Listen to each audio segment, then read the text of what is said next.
பொதுவாக சிவா பிள்ளையினுடைய உலகத்தில் உள்ள தமிழ் ஆர்வம் மிக்கவர்களுக்கு தெரியும். வணக்கம்.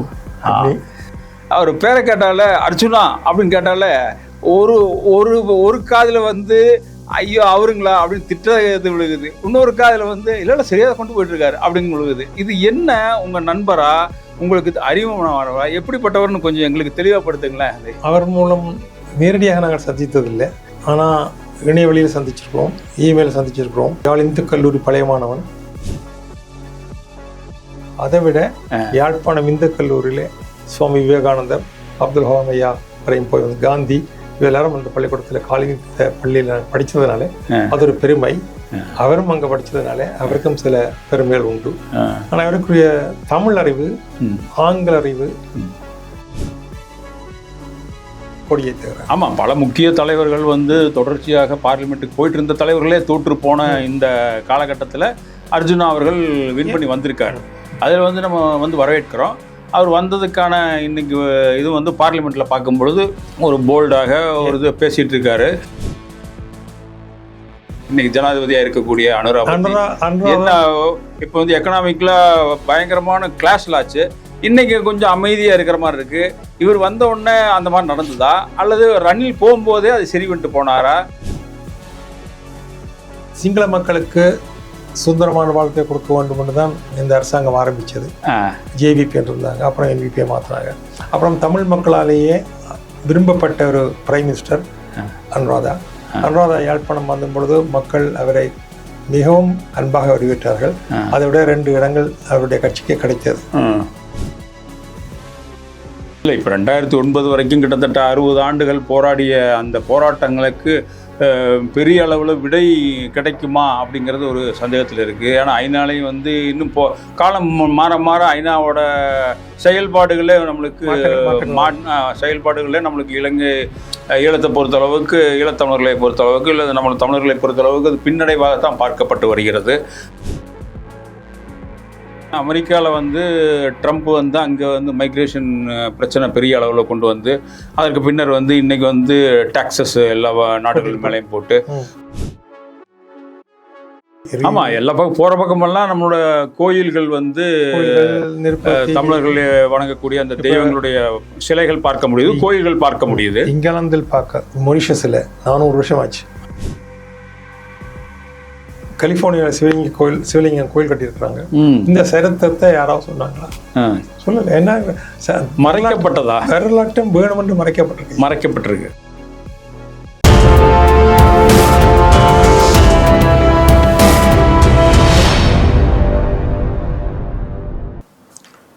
வணக்கம் அன்புள்ள ஊடறுப்பு நேயர்களே, உங்களுக்கு நெடுநாள் கழித்து நான் வந்து உங்களை சந்திக்கிறேன். ரொம்ப மகிழ்ச்சி. இப்போ நம்மிடையே வந்திருக்கிறவர் வந்து சிவா பிள்ளை. பொதுவாக சிவா பிள்ளையினுடைய உலகத்தில் உள்ள தமிழ் ஆர்வம் மிக்கவர்களுக்கு தெரியும். அவர் வந்து தமிழ் ஆர்வலர் முதல்ல. அதுக்கடுத்தது வந்து ஆன்மீகத்திலையும் ஈடுபாடு கொண்டவர். அதற்கடுத்தது அரசியலில் ஆர்வம் கொண்டவர். இவரின் தற்போது வசித்து கொண்டிருக்கிறது வந்து லண்டனில். ஆனால் லண்டனில் அதிகமாக இருக்கிற மாதிரி தெரியல. நம்ம பிரதமர் மாதிரி அப்படியே உலகங்களும் சுற்றிட்டே இருப்பார். எங்கெங்கே இருக்கீங்க ஐயான்னு கேட்டால் ஜெர்மன் இருக்கேன் பாரு, இந்தியாவில் நிற்கிறேன் பாரு, சென்னையில் நிற்கிறேன் பாரு. அப்புறம் அடுத்த நாள் கேட்டிங்கன்னா ஒரு நாள் 2 நாள் கழித்து கேட்டிங்கன்னா இலங்கையில் நிற்கிறேன் பாரு. அதுக்கடுத்தது 3ஆம் நாள் கேட்டிங்கன்னா கம்போடியாவில் நிற்கிறேன் பாரு. ஸோ இந்த மாதிரி தொடர்ச்சியாக உலகம் முழுவதும் உள்ள தமிழர்களை சந்தித்து தமிழ் மொழியின் வளர்ச்சிக்காக பல செயல்பாடுகளை செய்து கொண்டிருக்கிறவர் சிவா பிள்ளை. இவர் பொதுவாகவே அதிகமான தமிழர் சார்ந்த நிகழ்ச்சிகளில் இவருடைய பங்களிப்பு இருக்கும்.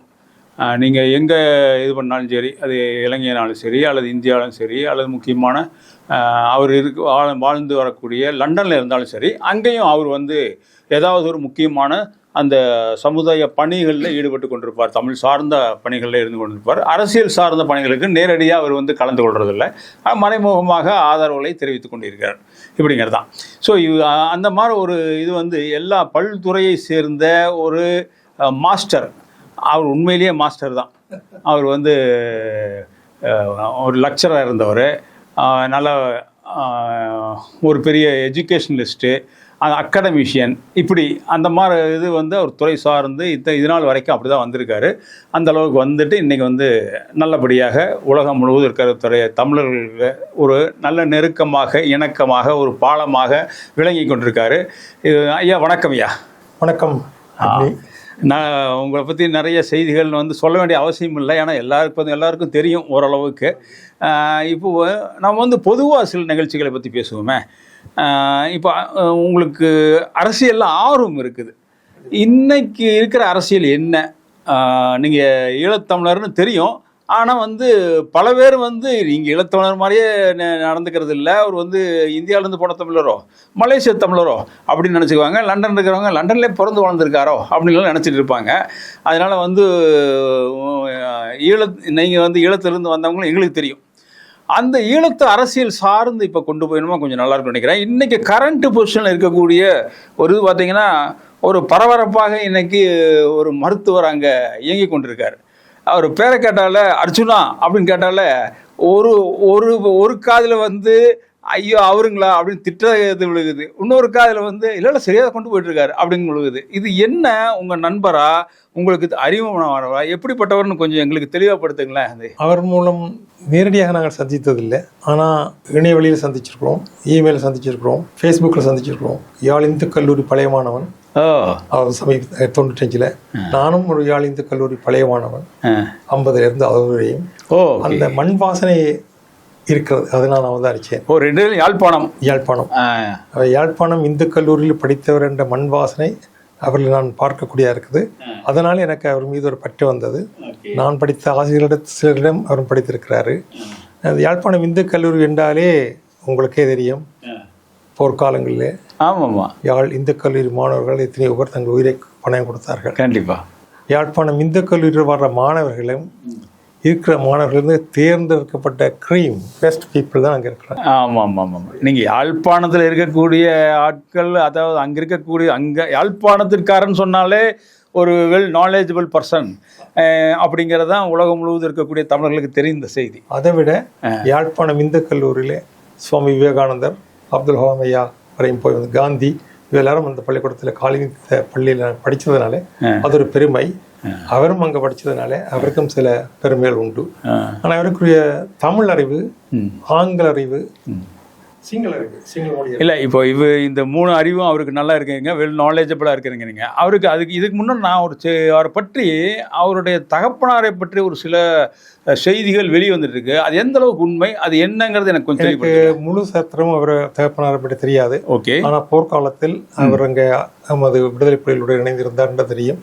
அவர்கள் படுகொலை செய்யப்பட்டார்கள் தெரியும். அது பற்றிய விவரத்தை கூட இன்று வரையும் மகனுக்கு தெரியாது என்று அவர் சொல்லியிருக்கிற சம்பவங்களையும் நான் பார்த்திருக்கிறேன், படித்திருக்கிறேன். ஆகவே அது காலம் கடந்தது, ஆனா மறக்க முடியாத ஒன்று. மன்னிக்கலாம், ஆனா மறக்க முடியாத ஒன்று. அதே நான் இல்லைன்னு சொல்லவில்லை. அந்த இலங்கையிலே இவர் படிக்கும் பொழுதே ஒரு வீரம் பிடித்தவர், எல்லோரும் சண்டை பிடிப்பார். சண்டை பிடிக்கிறேன்னு சொல்லி தனக்கண்டு இல்லை, நியாயத்துக்காக எங்கேயும் குதிப்பார். அதை நான் பார்த்துருக்கேன். யூனிவர்சிட்டி வழியாகவும் இப்படி சண்டை பிடிச்சதாக படித்திருக்கிறேன். அந்த வகையில் நெஞ்சில் உரம் வேண்டும், பேச்சில் நேர்மை வேண்டும் என்ற மாதிரி அவர் உரத்தோடு பேசுவார். அதை நாங்கள் கவனிச்சிருக்கலாம். நீங்களும் சமீபத்தில் நடக்கிற யூடியூப் இதெல்லாம் பார்த்துருக்கலாம். ஆனால் அவரை நான் கவனிச்ச இடத்துல அவரோட பழகிறது ரொம்ப கஷ்டம். அவரை புரிந்து கொள்றோம், அது வரது கஷ்டம். எப்படிப்பட்டவர் இல்லை, யதார்த்தமா பேசுற மாதிரி தெரியுது. நிறைய விஷயங்கள் இந்த அர்ஜுனா பேசுறதெல்லாம் சில இடங்கள்ல வார்த்தைகளை தர விட்டுறாரு. சொல்லியிருக்கேன், நான் காக்கா காவாக்கால் சமூகத்துல போக முடியாது, அதனால நீங்க கண்டிப்பா நான் எழுதியிருக்கிறேன் சொல்லியிருக்கிறேன். ஆனா அவர் வந்து அவனவனுக்கு கேட்ட வகையில் நான் பேச வேண்டும் என்ற ஒரு பாலிசி வச்சிருக்கிறாரு. அது அவருடைய சொந்த கருத்து. அதை நாங்க நெகட்டிவ், அதை நாங்க தப்பண்டு பேச முடியாது. அவரவருக்கு ஒரு பாணி இருக்கிறது. பாருங்க, சிவாஜி கணேசனுடைய நடிப்பில் பேசும்பொழுது அவர் ஒரு பாணி, நாகேஷ் இன்னொரு பாணி, எம்.ஆர். ராதா ஒரு பாணி, அப்படி அவருக்குன்னு சொல்லி சில பாணிகள் வச்சிருக்காங்க. அந்த வகையில அவங்க போறதை நாங்கள் அதை தடுக்க முடியாது. அதை தப்புன்னு சொல்றதுக்கும் இல்லை.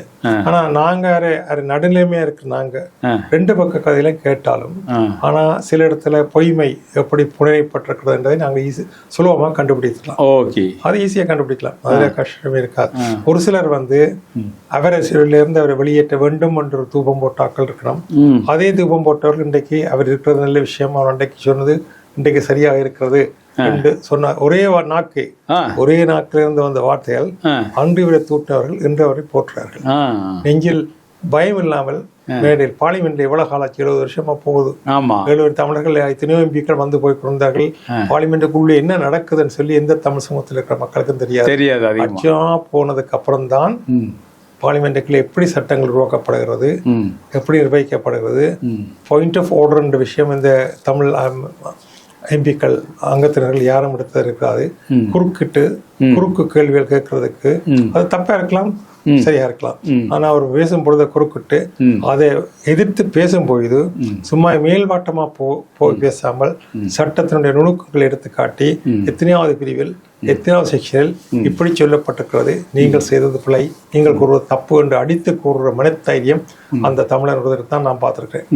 அது பார்லிமெண்ட்ல தமிழ்லையும் ஆங்கிலத்திலையும் சிங்களத்திலையும் புலமை வாய்ந்து பேசக்கூடிய ஒரு தமிழ் பார்லிமெண்டேரியன் இன்று வரையிலே இவர்களால் தான் இருக்கிறார்கள். முந்தைய ஒரு காலத்தில் நாங்கள் சின்ன இருந்த பொழுது சுந்தரலிங்கம் சொல்லியிருந்தவர், அவருக்கு பேர் அடங்கா தமிழன் சொல்லி அவரும் அந்த தமிழ் பேசினவர். ஆனால் அவரை விட இவர் 3 மொழிகளையும் சிங்கள மக்கள் சுலபமாக புரிகிறதுக்கு பேசி அண்ட விளங்கக்கூடிய வகையில பேசியிருக்கிறார்கள். இவ்வளவு காலமாச்சு ஒரு தமிழ் எம்பிக்கள் சிங்கள ஊடகத்துல போய் சிங்களத்துல பேசவில்லை. இன்றைக்கு சிங்கள ஊடகங்களே இவரை மதிக்கிற அளவுக்கு இருக்காங்க.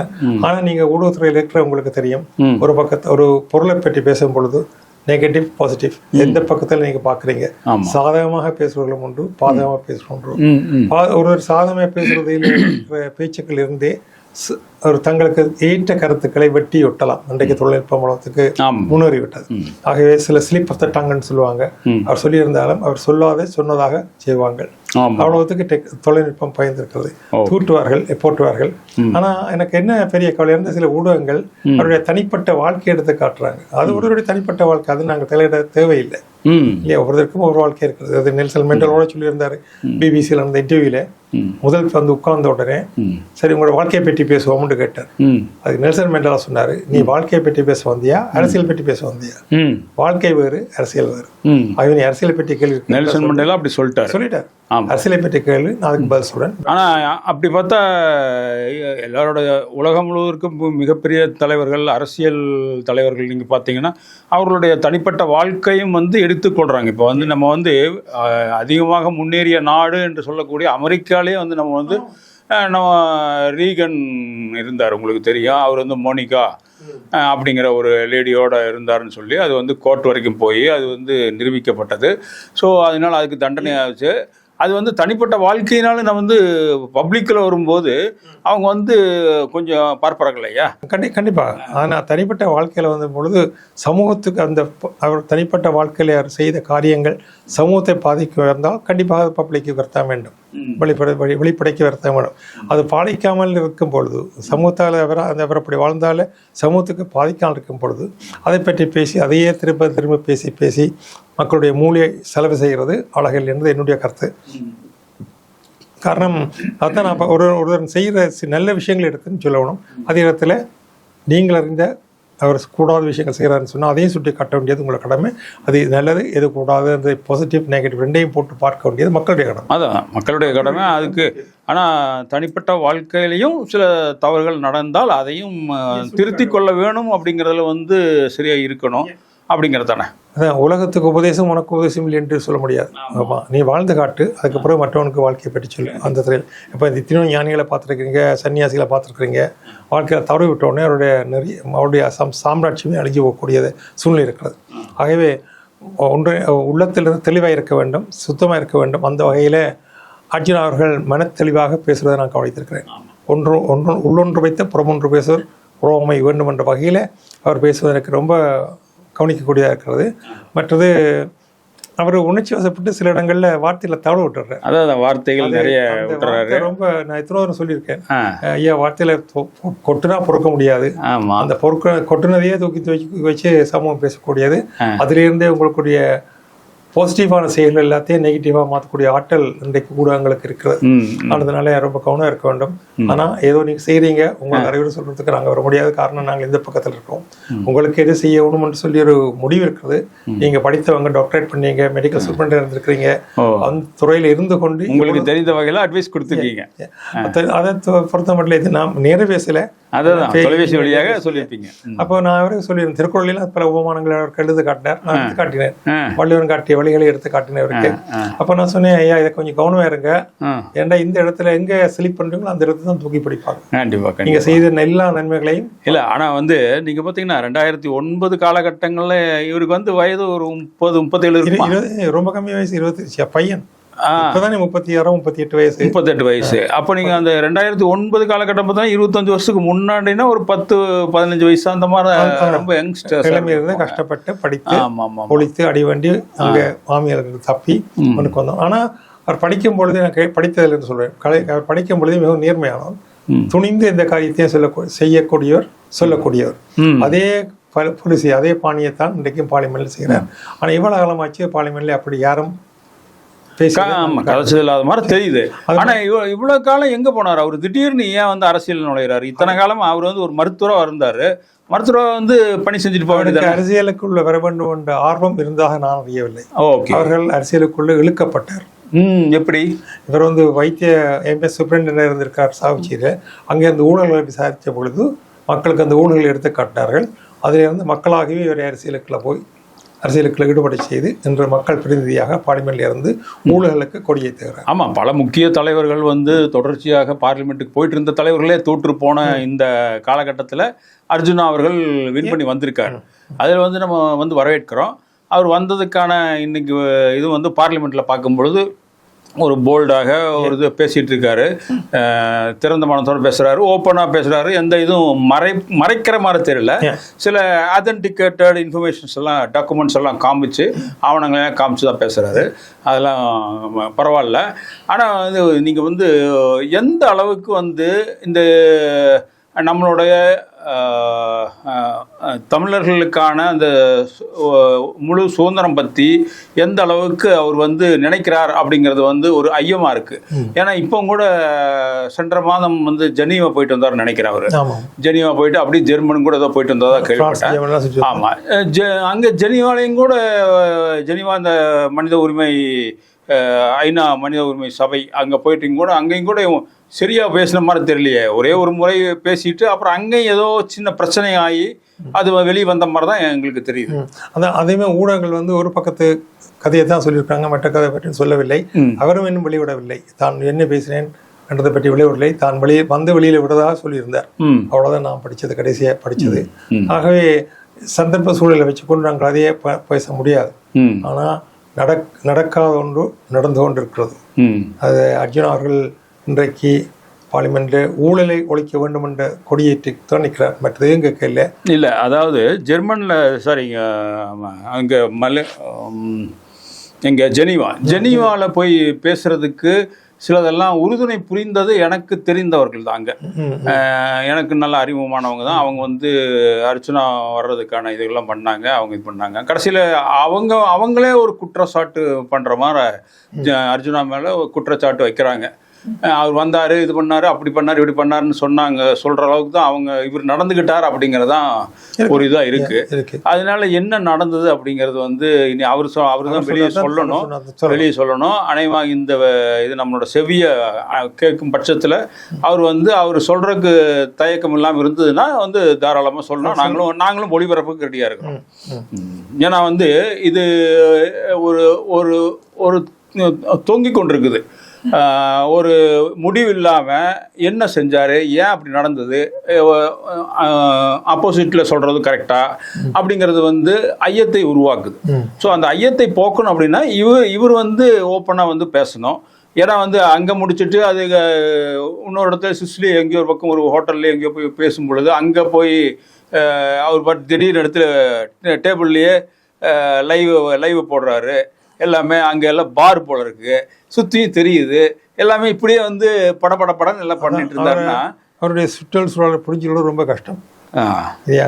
அதை வச்சு கொண்டு நாங்கள் கதையை புரிய முடியாது. அவர் வாயால் என்ன வருதுன்றதை அறிந்து அதுக்கேற்ற வகையில் ஊடகங்கள் பணி செய்யணும், அல்லது ஊடகங்கள் பிரச்சாரம் பண்ணணும். தவிர சற்று சூழல் ஏன்னா அங்கேயே இருந்து கொண்டு இவர் ஒரு மருத்துவர்.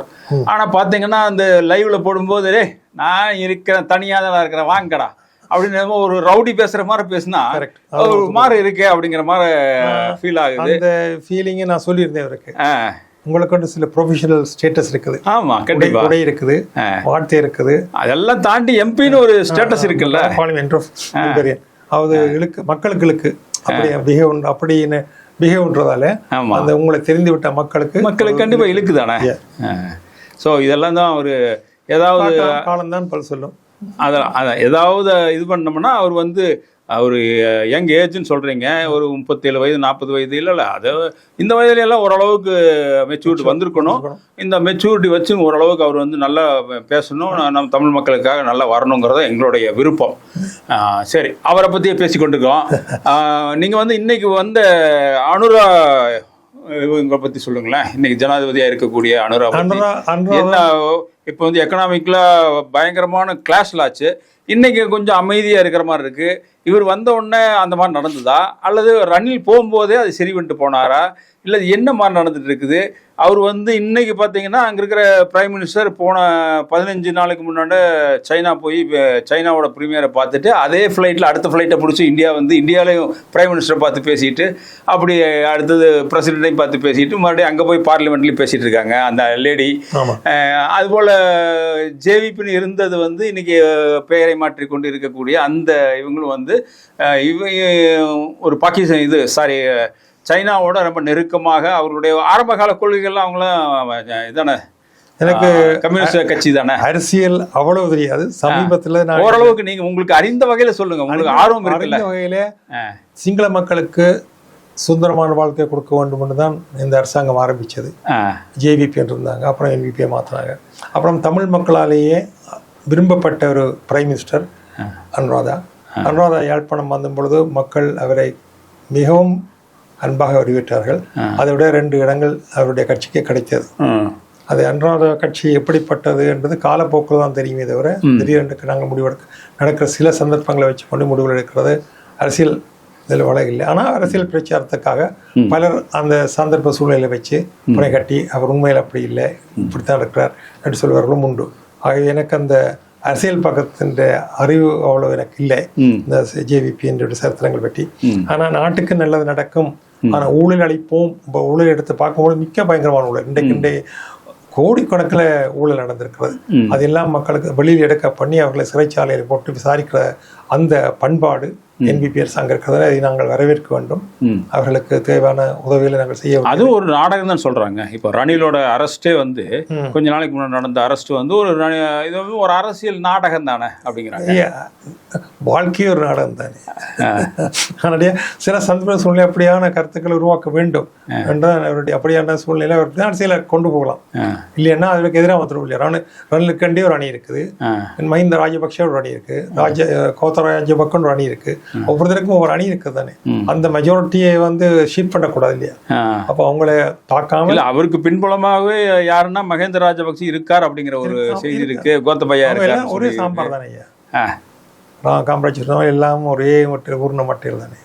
அதனுடைய ஒரு தினமாவது தமிழனுக்கு எதுவும் செய்ய போறதுன்றதுக்கு எதிர்பார்ப்புறது தப்பான காரியம். யாரும் இதுவரை செய்ய. பொதுவாக இந்திய வெளியுறவுத்துறையை பார்க்கும் பொழுது இந்திய வெளியுறவுத்துறை அவ்வளவு இணக்கமான சூழல் இல்லையோ அப்படிங்கிறது ஒரு ஐயங்கள் நிறைய உருவாகும். அப்படி ஏன்னா சைனாவோட தான் ரொம்ப நெருக்கமாக இருக்கிற மாதிரி அது போய் கொண்டு இருக்கிறது. ஸோ அதை ஒட்டி தான் நம்ம கேட்டோம். வேற அரசியல் மாற்றங்கள் நீங்கள் என்ன அங்கே என்ன இருக்குது, என்ன மாறி இப்போ தமிழ் நம்ம மொத்த இலங்கையும் பார்க்க வேண்டாம். இப்போ தமிழ் பகுதிகள் நார்த்து ஈஸ்ட், இந்த இதில் ஈஸ்ட்டை பொறுத்தளவுக்கு இன்றைக்கி ரொம்ப மோசமான நிலைமையில் தமிழர்கள் இருக்கிறதா தெரியுது.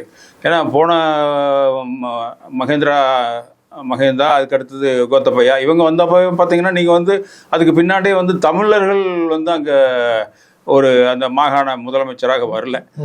இஸ்லாமிய சேர்ந்தவர்கள் தான் வந்தாங்க. இஸ்லாமியர் தமிழ் பேசுறவர் தான் இருந்தாலும் தமிழர்கள் நேரடி தமிழர்கள் வரல அப்படிங்கிறது. ஒரு காலத்தில் இலங்கையில் தமிழர் 2வது பிரஜையாக இருந்தாங்க வகையில்.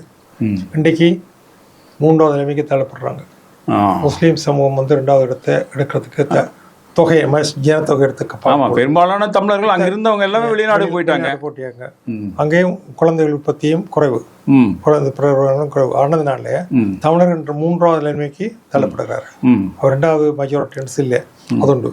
2வது பார்த்தீங்கன்னா கிழக்கு மாகாணம் முழுக்க முஸ்லீம் சமூகம் தான் இருக்கிறது. அது ஏண்டா இலங்கை யாழ்ப்பாணத்திலிருந்து கன முஸ்லீம்கள் போர்க்காலத்தில் தள்ளப்பட்டார்கள் அங்கே. ஆகவே யாழ்ப்பாணத்தில் முஸ்லீம் மக்களுடைய தொகை குறைவு இருந்தாலும் குடியேற்றப்பட்டார். இன்றைக்கு நீங்கள் அரசியலை பற்றி பேசும் பொழுது ஒரு சிதறுபட்டிருக்கிறோம். யாரை நம்புவது, எந்த கட்சியை நம்புறது, யார் எங்களுக்கு என்ன செய்வாங்கன்னு நம்புறது, ஒரு நம்பக்கூடாத சூழ்நிலை மக்கள் தெளிவிட்ட நிலையில் இருக்கிறது என்னுடைய பார்வை. இன்றைக்கு யாரை பற்றி நாங்கள் யாருக்கு பின்னால் போகலாம். ஒரு காலத்தில் மக்களுக்காக தமிழிசை கட்சியும் தமிழிசை கட்சிக்காகத்தான் மக்கள் அவர் சொல்லி இருந்த இடம் தான் யாழ்ப்பாணம் இல்லையா? அது தந்தை செல்வா, அமிர்தலிங்கம், அது பின்னர் இப்போ மாவை வரைக்கும் ஓரளவுக்கு அந்த மாதிரி தான் இருந்தது. அவங்க செய்தாங்களோ செய்யலையோ கட்சியை நம்பி இருந்தாங்க. இன்றைக்கு அந்த கட்சிக்குள்ளேயே நீ வரும் நான் வருன்னு ஆளையால் விட்டுட்டு இருக்கிறாங்க. அதனால மக்கள் சிதறிப்பட்டு போச்சு. அப்போ நீங்கள் அர்ஜுனா எடுத்து பார்த்தீங்கன்னா அவருக்கு ஒரு பலமான கட்சி இல்லை. கட்சி என்ன, அவர் ஒரு கட்சி இல்லை, கட்சியிலே தனிப்பட்ட நபர் தான் அவர். ஆனால் தனிப்பட்டு ஒரு இப்படி பெரிய சமூகத்துக்குள்ளே இருந்து சேலஞ்ச் பண்ணி இப்படி சின்ன விஷயங்களை செய்துட்டு போகலாம். சேலஞ்ச் பண்ணி முன்னுக்கு வரதுன்றது சாதாரண விஷயம் இல்லை. இன்னுமே அவர் தனிப்பட்ட முறையிலேயே அவர் கட்சி நடத்தணும்னு நினைச்சாருன்னா எப்படி அது சாத்தியமாகும்? ஒரு கட்சிக்கும் பொழுது பலரும் வரணும், அவர் யாரையும் நம்ப மாட்டேங்கிறாரு, அது வேற ஒரு பெரிய சிக்கல் இருக்குல்ல. யாரையும் அவர் நம்பக்கூடிய வகையில் இல்லையே, நம்மளால நம்பி கெடுக்கிறாங்களே இவரை. அதுக்காண்டி இவர் ஒரே ஒருத்தர் வச்சுட்டு எப்படி கட்சி வச்சிருக்க முடியும்? ரணில் அப்படிதான் இருந்து ஒரே ஒரு ஆள் தான் கட்சியில ஜெயிச்சாரு, அவர் மட்டும்தான் பிரைம் மினிஸ்டர் பிரசிடென்ட் ஆனாரு, அப்புறம் வெளியே வந்தாரு. அது வேற, அவருக்கு வந்து அனுபவம் இருந்தது. ஆனா இவர் புதுதான் வந்து இப்பதான் வந்தாரு, எம்பி ஆயிருக்காரு. அதுக்கு பின்னர் வந்து ஒரு கட்சியை கட்டமைக்கணும்ல, கட்சி அமைச்சிருக்காரு. ஆனா சொல்லியிருக்காரு இப்படி மெம்பர்ஸ் சேர்த்துருக்கிறோம், அது அங்கத்தவர்கள் இருக்கிறார்கள் என்று சொல்லியிருக்காரு. வெளிநாட்டில் இருக்கிறவர்கள் ரொம்ப ஆதரவு கிடைக்கிறது, அதை இல்லைன்னு சொல்ல முடியாது. எல்லாருடைய குறைபாடுகள் இருந்தால் உடனே அவங்ககிட்ட போய் சொல்கிறேன், எம்பிகிட்ட சொல்கிறேன், ஐயா இப்படி இருக்கு பார்லிமெண்ட் பேசுங்கன்னு கேட்குறாங்க. பட் எம்பிக்கள் யாரையும் மக்கள் போய் அணுகுவது இல்லையே. அதனால மக்களோட ஒரு தொடர்பாடலை அர்ஜுனா மேம்படுத்தி கொண்டு வருகிறார். ஆனால் பார்க்கலாம், காலம்தான் இதுக்கு பதில் சொல்ல வேண்டும். இல்லை, இப்போ 2009 வரைக்கும் கிட்டத்தட்ட 60 ஆண்டுகள் போராடிய அந்த போராட்டங்களுக்கு பெரிய அளவில் விடை கிடைக்குமா அப்படிங்கிறது ஒரு சந்தேகத்தில் இருக்குது. ஏன்னா ஐநாலையும் வந்து இன்னும் காலம் மாற மாற ஐநாவோட செயல்பாடுகளே நம்மளுக்கு இலங்கை ஈழத்தை பொறுத்தளவுக்கு, ஈழத்தமிழர்களை பொறுத்தளவுக்கு, இல்லை நம்ம தமிழர்களை பொறுத்தளவுக்கு அது பின்னடைவாகத்தான் பார்க்கப்பட்டு வருகிறது. பெரிய அளவில் ஒரு முன்னேற்றம் காண்ற மாதிரி இல்லை. அந்த சமயங்களில் இவருடைய செயல்பாடு எந்த அளவுக்கு இருக்க போகுது என்னங்கிறது ஒரு இதுதான் கேள்விக்குறி. இவரும் வந்து ஐநாக்கு போயிட்டு வந்து ஒரு சிறு அளவில் பேசி ஒரு இது பண்ணிட்டு வந்திருக்காரு ஒழிய முழுமையாக என்ன பண்ணார், ஏது பண்ணார் அப்படிங்கிறது வந்து ஓப்பனாக சொல்ல வேண்டியது இருக்குது. இது தவிர நீங்கள் வந்து இப்போ லண்டன் வந்திருந்தாரா? ஆனால் லண்டன் வந்து இவர் அனுராகலாம் வந்திருந்தாங்கல்ல இப்போ. ஆமாம், அதுக்கு வரவேற்பு எப்படி இருந்தது? அவர் எப்படி சமயத்தில் நான் இங்கே இருந்ததுனால தெரியவில்லை. ஆனால் அதுக்கண்டு குரூப் இருக்கு தானே, ஒரு அணி இருக்கு தானே, எல்லா இடத்துல அவருக்குன்னு ஒரு அணி இருக்கு. அந்த அணி வந்து அவங்கள பார்த்துக்கொண்டாங்க. இல்லை அரசோட எப்படி மூவ் பண்ணாங்கன்னு கேட்குறேன். டிப்ளமேட்டிக்கலாக போயிருப்பாங்க, சந்திச்சிருப்பாங்க, பேசியிருப்பாங்க. சரி. இப்போ புலம்பெயர்ந்து தமிழர்கள் நீங்கள் சொன்னீங்க. இப்போ வந்து நம்ம வந்து ஈழம் பொறுத்தளவுக்கு அங்கே வந்து தமிழர்கள் மைனாரிட்டி ஆகிட்டாங்க அப்படின்னு சொல்லி, இப்போ புலம்பெயர்ந்து இருக்கிற நாடுகளில் நீங்கள் வாழ்கிற நாட்டிலேயே, அதாவது லண்டன்லேயே, பிரிட்டனில் பெரும்பாலான தமிழர்கள் ஈஸ்ட்டு இந்த மாதிரி சில இடங்கள்லாம் பார்த்தோம்னா நம்ம பெரும்பாலான தமிழர்கள் தான் இருக்காங்க.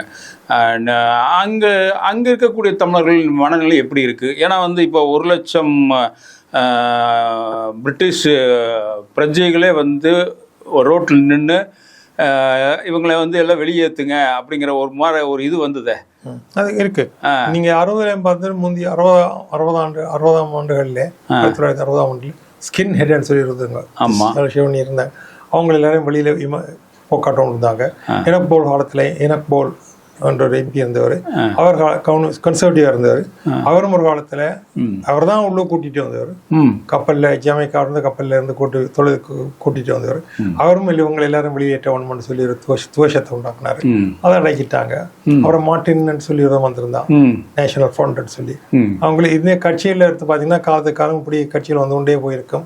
ஒரு ஃப்ரீடம், சுதந்திரமான நாடு, யாரும் தங்களோட கருத்தை தெரிவிக்கலாம், ஆனா அழிவை உண்டாத வகையில் தெரிவிக்கலாம் என்ற நாடுதான் இங்கிலாந்து. ஆக அந்த கருத்தை வெளியிடுறதுக்கு கருத்தை சுதந்திரம் அந்த நாட்டில் இருக்கிறது. அது தடை செய்ய யாரும் இல்லை. அங்கே ஓட்டெடுப்பே நடந்ததில்ல. உங்களுக்கு இந்த இந்த அரசே வந்து ஓட்டெடுப்பெல்லாம் நடத்துச்சு. அதில் வந்து 2-3 பிரைம் மினிஸ்டரே இந்த மைக்ரேஷன் பிரச்சனைக்காகவே வெளியேற்றப்பட்டார்கள். அதெல்லாம் நடந்ததில்ல. ஆமாம், அப்படிதான் அந்த பிரச்சனை வந்து இருக்குது. இந்த பாருங்க, யூரோப்ல இருந்து வரவங்களை எல்லாம் திருப்பி பண்ணணும்னு பாடுபட்ட கடைசியாக யூரோப்ல இருந்து நாங்களே வெளியில் வந்துட்டோம். அதனால பொருளாதார சேதாரங்கள் கூட இருக்குது. இருந்தாலும் தங்கள் சுதந்திர முடிவுகளை தாங்கள் எடுக்கலாம்ன்ற ஒரு ஹாப்பினஸ், ஒரு சந்தோஷம் அந்த பிரிட்டிஷ் அரசாங்கத்துக்கு இருக்கிறது. இது காலங்கள் மாறிக்கொண்டே போகும், சரித்திரங்கள் மாறிக்கொண்டே போகும்.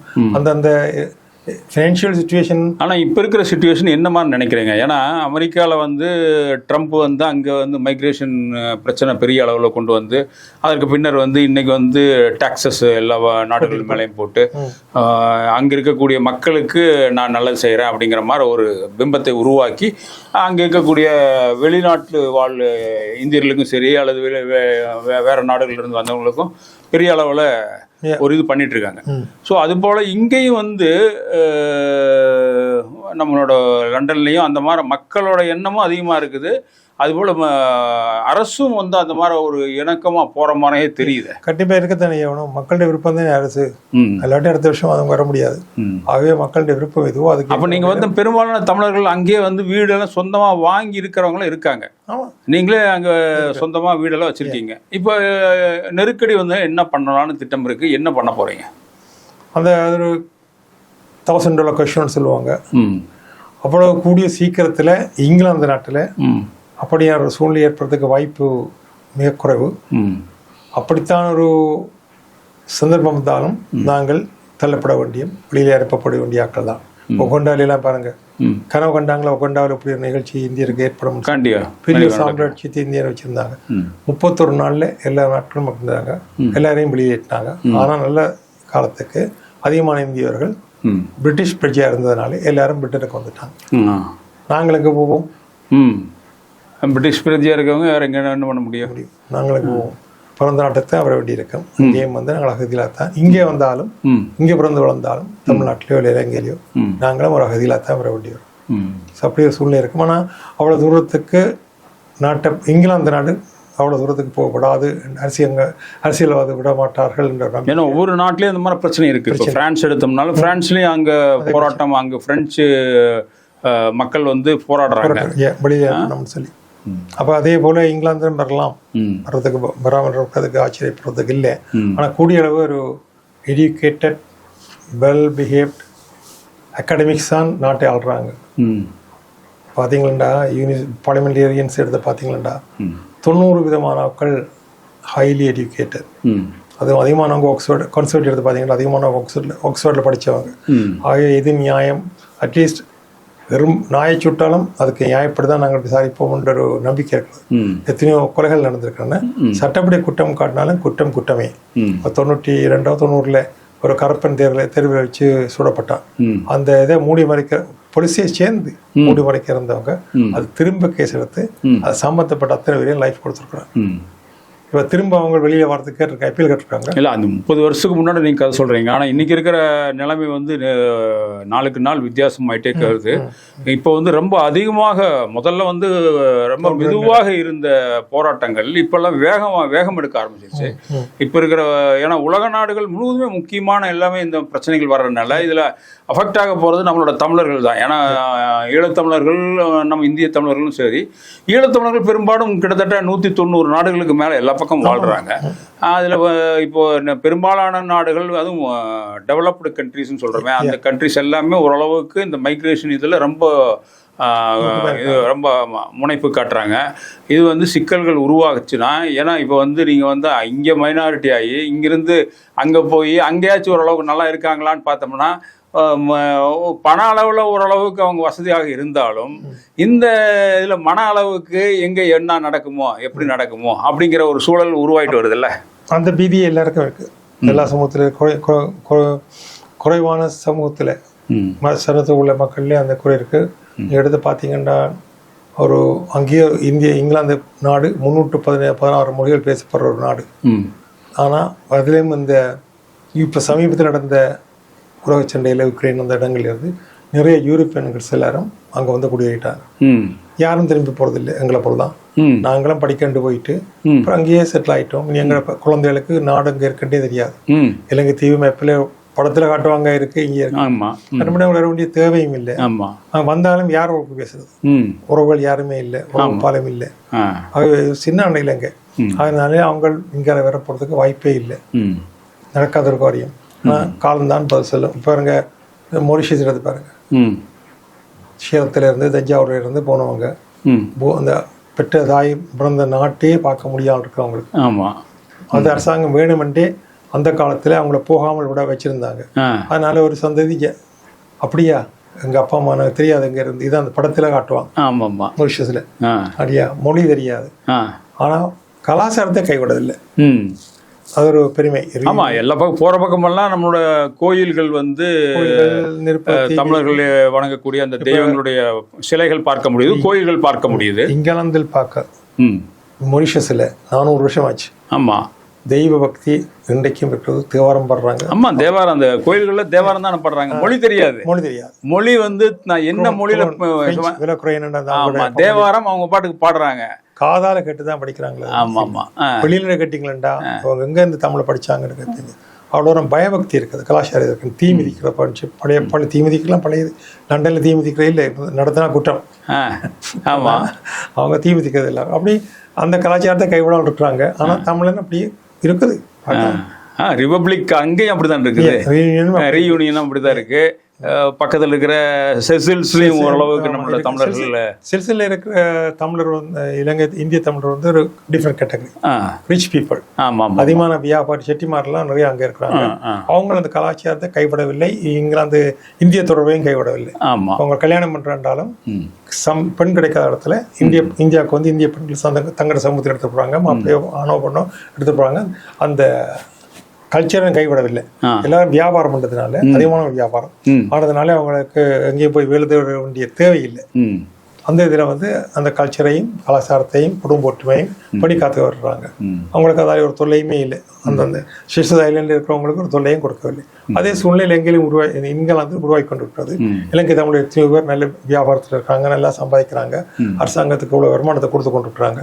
அதனால அந்த வியாபார நோக்கத்தோட முன்னேறி வருதுனால மக்கள் அதிகமாக அவங்க மக்களுடைய தொழிலே அவங்க தலையிட இல்லை. நம்மோட நமக்கு வியாபாரம் நடத்திட்டு வராங்க. ஒரு சில அது மாதிரி இருக்காங்க. இப்போ நீங்க வந்து சவுத் ஏசியா அப்படின்னு சொன்னோம்னா அங்க எடுத்தோம்னா நம்ம வந்து கம்போடியால வர்ற அடுத்த மாதம் வந்து இது நடக்குது. நம்ம ராஜராஜ சோழனுடைய 1000வது. போறேன். ஆமா, நீங்க போறீங்க. ஆமா, நீங்க கம்போடியாவுக்கு அனைவரும் எத்தனாவது முறை போறீங்கன்னு தெரியல. அடிக்கடி போயிட்டு இருப்பீங்க. கம்போடியா, வியட்நாம், லாவோஸ் பக்கத்துல எல்லாமே, மலேசியா, சிங்கப்பூர் இதெல்லாமே அந்த ஒரு இருக்குன்னு வைங்க. அங்கே இருக்கக்கூடிய தமிழர்கள், அதுவும் கம்போடியாவை குறித்து நீங்க என்ன நினைக்கிறீங்க? எப்படி அங்க வந்து இவ்வளவு ஆர்வமா இருக்காங்க ராஜராஜ சோழன் குறித்து பேசுறதுக்கான ஒரு இது நடக்குது? அந்த சரித்திரத்தை மறந்துட்டாங்க. மக்களுக்கு யாரும் சொல்லிக் கொடுக்கல. இங்கேயே ராஜராஜ சோழன் கம்போடியாவுக்கு போனதுன்னு எத்தனை பேருக்கு தெரியாது? இந்த தஞ்சை பெரிய கோயிலை கட்டின பெரிய ராஜா. ஆமா, அங்கேயும் போய் பெரிய கோயில்களை கட்டினான், கோயில்களை கட்டியிருக்கிறான். ராஜராஜனோட இப்படி ஒரு விழாக்கள் நான் நேற்றும் கூட தான் சொன்னேன் பாண்டிச்சேரியில் நடந்த கூட்டத்தில். இப்படியான விழாக்கள் நடக்கிறதால தான் இப்படியான தமிழ் சமூகம் இருந்தது. அல்லாட்டி நீங்க கொலம்பஸ் வாஸ்கோடகாமா தான் உலகத்தை முதல் கண்டுபிடித்தான், அவன் தான் உலகம் உருண்டை என்பதை கண்டுபிடித்தான் என்று சொல்லி வரலாற்றையே மாற்றி அமைச்சு மக்களுடைய மூளையில செலவு பண்ணி பதிச்சுட்டாங்க. இன்னைக்கு உலகத்தை சுற்றுவோம் யார்? மஹிந்தன் சொல்ல போறீங்க. யார் இந்தியா கண்டுபிடிச்சான்? வாஸ்கோடகாமா. யார் அமெரிக்கா கண்டுபிடிச்சான்? கொலம்பஸ். ஆனா இதுக்கு முதல் தமிழ் சமூகம் அங்க வியாபாரம் பண்ணியிருக்கிறாங்க. கலிஃபோர்னியாவில் சிவலிங்கம் கோயில் கட்டியிருக்கிறாங்க. இந்த சரித்திரத்தை யாராவது சொன்னாங்களா? சொல்லல. என்ன மறைக்கப்பட்டதா? வரலாற்றம் வேணுமென்று மறைக்கப்பட்டிருக்கு சில சரித்திரங்களை. இன்றைக்கு நம்ம தலைவர் எல்லாம் என்ன சொல்லியிருந்தார், மக்களுக்கு சரித்திரத்தை கற்றுக் கொடுங்க, நாங்கள் இப்படி வாழ்ந்த சமூகம் இல்லையா. ராஜராஜன் இந்த கடலுக்குள்ளால போய் அங்கே போய் உள்ள கற்களையும் வச்சு கோயிலையும் வச்சு கட்டி செய்திருக்கிறான். கோவில்களை வச்சு அவன் கலாச்சாரத்தை பரப்பியிருந்தான். அந்த விழாவை கொண்டாடுறதான் இப்பொழுது 1040 வருஷம் ஆச்சு. அப்போ 1040 வருஷத்தை பிறகு அந்த கலாச்சாரம் நிலைக்கமாக இருந்தா அப்படி இருக்கு. அந்த வகையே ஒரு 120 வருஷத்துக்கு முன்னாடி தானே தஞ்சாவூர் கோயிலையே மறுபடியும் இந்த மாதிரி ஒரு கோயில் இருக்குது அப்படின்னு சொல்லி கிட்டத்தட்ட ஒரு 500 ஆண்டுகள் யாருமே பார்க்காம இருந்த இதையே பிரிட்டிஷ்காரன் தான் கொஞ்சம் அவன் எடுத்துக்கொண்டு சொல்லி காமிச்சு கொடுத்துட்டு போயிருக்கான். ஸோ அந்த மாதிரி தான் நம்ம தமிழர்கள் வந்து பழைய இதெல்லாம் வந்து எல்லாம் இல்லையா, எங்களோட வரலாறு இல்லை. இப்போ நீங்கள் பிரிட்டிஷ் எடுத்து பார்த்தீங்கன்னா, ராஜ பரம்பரை எடுத்த அல்ல மற்ற சாதாரண பரம்பரை எடுத்து பார்த்தீங்கன்னா அவங்கள்ட்ட 400-500 வருஷத்து பரம்பரை தெரியும். கண்டிப்பாக என்னோட ஒர்க் பண்ணவனுக்கு தாய் பரம்பரை 1488ஆம் ஆண்டுல இருந்து இன்று வரைக்கும் தாயோட பரம்பரை எங்கேருந்து வந்தது, யார் யார் கல்யாணம் பண்ணாங்க எல்லாம் பேருவா வச்சிருக்கான். எங்கள்ட்ட அப்படி இல்லையே. எங்களுடைய வந்து குருக்கள் வந்து 3 தலைமுறை தான் இருக்கிறார். ஆமா, உங்க அப்பண்டே பேருன்னு கல்யாணம் பண்ணும் பொழுதோ இல்லை திருஷ்டி அதுக்கு முன்னாடி தெரியாது. ஆனா சைனால இருக்கக்கூடிய அந்த மக்களுக்கு நீங்க போய் கேட்டீங்கன்னா கிட்டத்தட்ட 24 தலைமுறையோட பெயர்கள் வந்து அப்படி சொல்லுவாங்க அப்படின்னு சொல்றாங்க. கண்டிப்பா உங்கள் வீட்டிலேயே சில வீடுகளில் பார்த்தீங்கன்னா நான் அந்த லாங்குவேஜ் கற்பியத்தை கிடக்கும் பொழுது பார்த்துருக்கோம். ஃபேமிலி ட்ரீன்னு போட்டு வச்சிருக்கோம். அந்த ஃபேமிலி ட்ரீயில வீட்டிலே இருக்க மரம் மாதிரி அதில் கொப்பெல்லாம் கட்டி யார் யார் அந்த இடத்துல இவங்க என்ன உறவுன்றதை உறவுல கண்டுபிடிக்கிறதுக்கு சுலபமாக போட்டுச்சிடும். அப்போ அந்த பரம்பரை எங்களோட பரம்பரை இல்லையே. எங்கள் ப்ளஸ் என்ஜினியர் டாக்டர் வேணுமெண்டு ஆவரும் இருக்கிறத சொந்த பல உறவுகளை காட்டி கொடுக்குற பழக்கம் எங்கள்கிட்ட சமூகத்தில் இல்லை.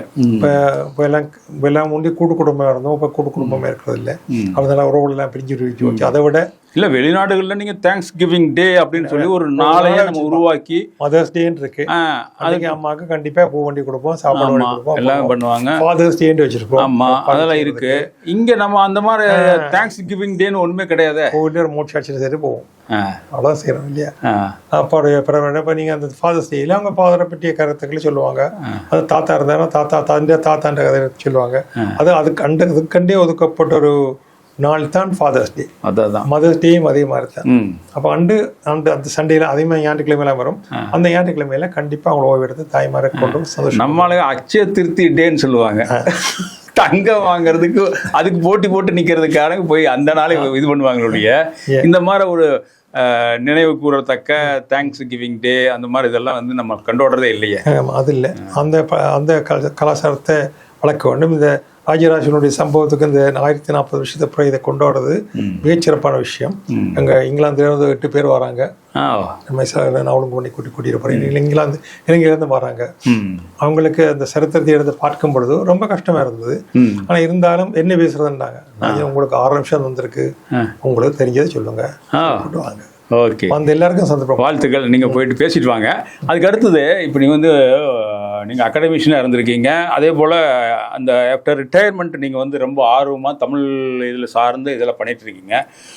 இப்போ தமிழ் சேர் உருவாக்கணும்னு மிகப்பெரிய அளவில் எல்லா பக்கமும் ஒரு பரவலாக வந்து அதில் வந்து ஹார்வர்டு யூனிவர்சிட்டியில் ஒரு தமிழ் சேர் உருவாக்குறதுக்கான அத்தனை முயற்சி எடுத்தாங்க. அந்த இதில் உங்களோட ஈடுபாடு லைட்டாக இருந்ததுன்னு கேள்விப்பட்டிருக்கோம். அந்த தமிழ் சேர் என்ன ஆச்சுங்கிறது ஏதாச்சும் உங்களுக்கு பதில் இருக்கா? ஏன்னா பல லட்சம் பல கோடிகள் வந்து தமிழ்நாடு அரசு கொடுத்தது. தமிழ்நாடு கொடுத்தது, நடிகர் கொடுத்தாங்க, அந்த அங்கே இருக்கிற பெரிய வியாபாரிகள் கொடுத்தாங்க 8 கோடி 10 கோடி. பொதுமக்கள் கொடுத்தோம், பொதுமக்களே பங்கெடுத்து கொடுத்தோம். அந்த பணமெல்லாம் வாங்கிச்சு போச்சு. என்ன இப்போ என்ன நிலைமையில் இருக்கு? ஏதாச்சும் அந்த சரித்திரங்களை எடுத்து இப்போ வந்து அந்த தொடர் கண்டினியூட்டி இல்லை. ஒரு டிபார்ட்மெண்ட் இருக்குது, நான் 4 பேர் படிக்கிறாங்க, ஓடிட்டு இருக்குது, அவ்வளோதான். இப்போ ஹார்வர்ட்ல அதே போல இப்போ கலிஃபோர்னியா எடுத்து பார்த்தீங்கன்னா அங்கேயும் ஒரு அகாடமி இருக்குது. அது வந்து படித்து ஒரு லெவலுக்கு போனதுக்கு அப்புறம் ரிசர்ச் ஆய்வு பள்ளிகள் ஆய்வுக்கூடங்கள் நடத்திட்டு இருக்காங்க. இப்போ கனடாவில் ஆரம்பிச்சிருக்காங்க. கனடாவில் ஒரு தமிழ் சேர் இருக்குது. அங்கேயும் வந்து சமீபத்தில் வந்து பணம் கொடுத்து யூனிவர்சிட்டியில் இடம் எடுத்து டிபார்ட்மெண்ட் இருக்குது. ஆனால் இன்னும் பெருவர்கள் எடுத்து பார்க்கும்போது எத்தனை பேர் அங்கே போய் படிக்கிறாங்கன்றது கேள்விக்குறியா இருக்குது. சரியா, கட்டணம் இருக்குது. இப்போ இங்கிலாந்துல நடந்ததை எடுத்து பார்த்தீங்களா, இப்படியான சரித்திரம் ஒரு நாட்டிலும் இல்லை. 1916ஆம் ஆண்டுல இருந்து 1991ஆம் ஆண்டு வரையும் அங்கே ஒரு தமிழ் டிபார்ட்மெண்டே இருந்தது. அதுக்கு காரணம் சோயாஸ் யூனிவர்சிட்டியில இருந்தது. ஆமா, சவுத் ஓரியண்டல் ஆப்பிரிக்கன் ஸ்டடீஸ் என்ற தமிழ், அது மொழிக்கண்டே உரிய பள்ளிக்கூடம், பல்கலைக்கழகம், கல்லூரி. நம்மளோட முதல்வரும் கூட அந்த இதுக்கு போய் அங்க இருக்கிற திருவள்ளுவர் சிலைக்கு மாலை கொண்டு வந்தார்ல. இந்த திருவள்ளுவர் சிலை வந்து 1996ஆம் ஆண்டு தமிழ்நாட்டு அரசாங்கத்தில் கொடுக்கப்பட்டது. அங்க வந்து ஆய்வு கட்டுரைகள், ஓலைகள், ஓலைச்சுவடிகள் பல அங்கே இருக்கின்றன. ஏன் அவங்க தமிழ்ல சுவாசில் ஆரம்பிச்சாங்கன்றது ஒரு கேள்விக்குறி. தமிழ்ல ஆர்வம் கொண்டு ஆரம்பிச்சாங்களா இல்லை எதுக்காச்சுதாங்க? அந்த காலத்துல தென்னிந்திய கிழக்கு கம்பெனின்னு சொல்லி பெரிய ஒரு வியாபார ஸ்தாபனம் இந்தியாவுக்கும் இங்கிலாந்துக்கும் இருந்தது. அங்கிருந்து வாரம் இங்க இருக்கிற மக்களோட பேசுறதுக்கு மொழி தேவை. அதுக்காக அங்க ஒரு பள்ளிக்கூடத்தை ஆரம்பிச்சு, கல்லூரி ஆரம்பிச்சு, அந்த பள்ளியில அந்த நீங்க சொல்ற அந்த யூனிவர்சிட்டியில அந்த சோயாஸ்ல பல உலகத்தில் இருக்கிற முக்கியமான பல மொழிகளுக்கான டிபார்ட்மெண்ட் அங்க இருக்குல்ல. 60 மொழிகள் இருக்கு ஐயா. 60 இன்றைக்கு சயின்ஸ் இருக்கு, பஞ்சாபி இருக்கு, உருது இருக்கு, சைனீஸ் இருக்குது, படிக்காட்டிலும் டிபார்ட்மெண்ட் இருக்குது. இல்ல இப்போ இதெல்லாம் சொல்றீங்க, இப்போ சான்ஸ்கிரிட்ல இருக்குங்கிறீங்க, சான்ஸ்கிரிட், ஹிந்தி இதுக்கெல்லாம் இருக்கு. இப்போ அதுக்கெல்லாம் வந்து இந்திய அரசாங்கம் அதுக்கெல்லாம் உதவி பண்ணுதா? நிறைய இந்திய அரசாங்கம் உதவி பண்ணிருக்கு. ஏன் அப்போ வந்து தமிழ் சேருக்கு உதவி பண்ணல? அதுதான் கேள்விக்குறி. இல்ல நீங்கள் ஏதாச்சும் அந்த அந்த யூனிவர்சிட்டி சேர்ந்து நீங்க எல்லாம் கேட்டீங்களா? இந்திய அரசுகிட்ட கேட்டீங்களா? பழைய முன்னிய அரசாங்கத்தில் கேட்டிருந்தோம், விண்ணப்பித்திருந்தோம், தரலாம், ஆகட்டும், பார்க்கலாம்னு விட்டாங்க. சரியா? அப்புறம் எதுவுமே நடக்கல. இந்த முறையை நாம் போய் கேட்கறதுக்கு இருக்கிறோம். ஆனா இப்ப சமீபத்துல முதல்வர் சிஎம் வந்து அயல்நாட்டு தமிழர்களை ஊக்குவிக்க வேண்டும், அவர்களுக்கு பண உதவி செய்ய வேண்டும், புத்தகங்கள் அடிச்சு கொடுக்க வேண்டும் ஒரு திட்டம் வச்சிருக்காங்க. இந்த அயல்நாட்டு மாநாட்டுல ஏதாவது தீர்மானங்கள் இருப்பாங்களோ தெரியல. அதுக்கு அமைப்பில் இருக்கிறவங்க விண்ணப்பிக்கிறாங்க, பார்க்கலாம், ஏதாவது கிடைக்கலாம். ஆனா ரெண்டு பாருங்க, அங்க தமிழ் சமூகத்துல சான்ஸ்கிரிட்டுக்கு சொந்தமா பணத்தை கொடுத்தான் ஒருதான்.